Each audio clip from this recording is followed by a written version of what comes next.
Let's bring in Julie Kwiecinski. She's the Director of Ontario Provincial Affairs with the Canadian Federation of Independent Business, CFIB. Julie, good to have you with us. Thanks for your time today.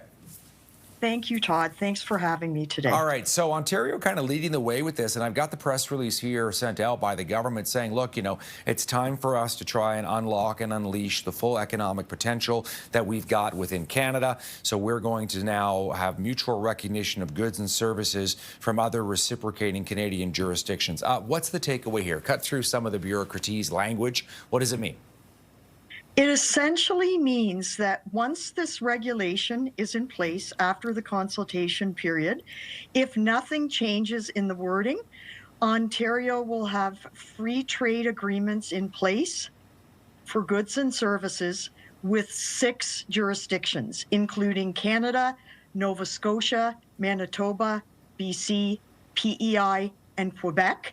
And why those jurisdictions only? Because those are the jurisdictions that have signed mutual recognition legislation. And this is an agreement on reciprocation. It's not built unilaterally.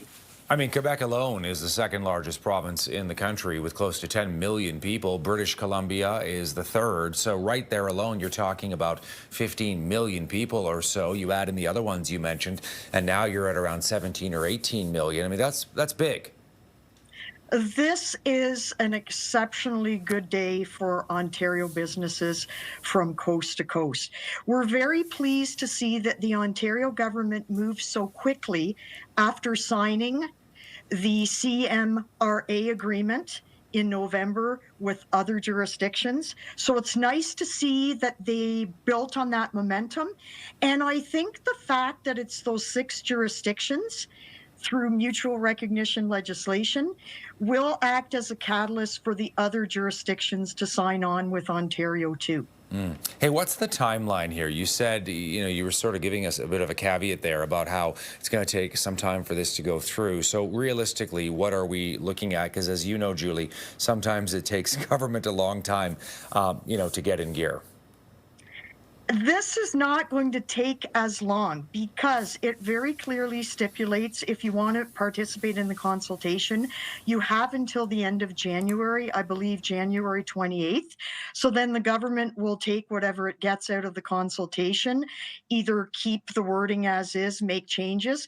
So I'm pretty sure, fingers crossed, we could see something as early as by the middle of next year.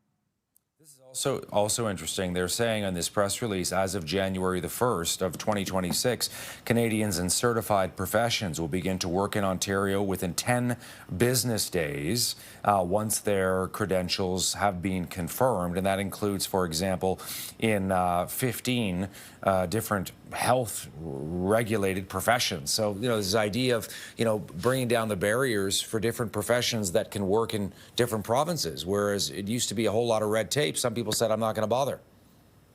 Absolutely. Now, this is separate from the agreements we talked about before. These are great moves from the Ontario government on labor mobility.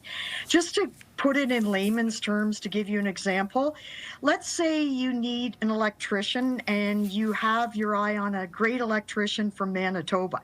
So that electrician, as of January 1st, 2026, can come into Ontario. Within 10 days, they get an initial approval by the correct regulatory body, but then they can start working right away. And as long as they complete their regulation or their regulatory process, application process with their applicable regulatory college within 6 months, they can keep working. So that is a huge change because before, a lot of people wouldn't even think of coming here because the process is so burdensome to get through the regulatory college applications.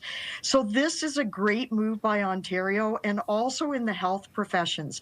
It started a few years back with professions like doctors and nurses, but it's also being expanded to 16 more regulated health professions.